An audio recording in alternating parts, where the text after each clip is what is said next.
20 வயசில் சிகரெட்டு பிடிக்க ஆரம்பித்தேன். 54 வயசில் இதயம் காலி. ஆஞ்சோ பண்ணி ஸ்டென்ட் வச்சுருக்கு. இதயத்தை பத்திரமா பார்த்துக்குங்க. சிகரெட்டு பிடிக்கிறதுலாம் குறைச்சிக்கோங்க. தண்ணி அடிக்கிறதுலாம் குறைச்சிக்கோங்க. நல்லாயிருக்கும். இந்த வீடியோவில் அவர் ஹெல்த் டிப் மட்டும் சொல்லலைங்க, வாழ்க்கையை வாழ்கிறதுக்கான ஒரு ப்ரோ டிப்பை சொல்லியிருக்காரு. லைஃப்பில் ஒரு நல்ல இடத்துக்கு போகிறதுக்கு 2 விதமாக கற்றுக்கலாம். ஒன்று அடிபட்டு கற்றுக்கலாம், இல்லை அடிப்பட்டவனை பார்த்து கற்றுக்கலாம். ப்ளஸ் பாயிண்ட்டே அடிப்பட்டவனை பார்த்து கற்றுக்கும் போது 2 பெனிஃபிட்ஸ் கிடைக்குங்க. ஃபர்ஸ்ட்டு அடியிலிருந்து தப்பிக்கலாம், 2வது பெருசாக சம்பாதிக்கலாம் டைமை. ஃபார் எக்ஸாம்பிள், உங்களுக்கு ரொம்ப பிடிச்ச ஒரு பொருள், ஆனால் அதை வாங்குறதுக்கான பணம் இப்போ உங்கள் அக்கௌண்ட்டில் இல்லை, ஆனால் அதை வாங்குறதுக்கான லிமிட் உங்கள் கிரெடிட் கார்டில் இருக்குது.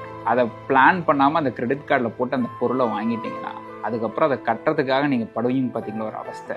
அதை விட மோசங்க இது. அன்னைக்கு சந்தோஷத்தை கொடுக்குது, உங்கள் ஃப்ரெண்ட்ஸுக்கு கம்பெனி கொடுக்கணுன்றதுக்காக நீங்கள் பிடிக்கிற சிகரெட்டு உங்களுக்கு ஃப்யூச்சரில் ஒரு ஹார்ட் அட்டாக் கொடுக்கும்போது உங்கள் ஃபினான்சஸும் அடி வாங்கும், உங்கள் உயிரையும் வாங்கும். நீங்கள் பிடிக்கிற சிகரெட்டு இன்றைக்கி வேணால் சீப்பாக இருக்குங்க, பட் ஃப்யூச்சரில் ஹார்ட் அட்டாக்காக வரும்போது உங்கள் எக்ஸ்பென்ஸும் ஜாஸ்தி ஆகும், உங்கள் உயிரையும் எடுத்துரும். ஒரு ஹார்ட் அட்டாக்கோ ஒரு ஹெல்த் ப்ராப்ளமோ உங்களுக்கு மட்டும் கஷ்டத்தை கொடுக்காதுங்க, உங்கள் என்டையர் ஃபேமிலியும் ஸ்ட்ரெயினில் போடும். ஸோ பட்டாதான் திருந்துவன்னு இருக்காதீங்க. அடுத்து அவங்க பட்டதையும் அவங்க வழியை பார்த்தாச்சு கற்றுக்குங்க.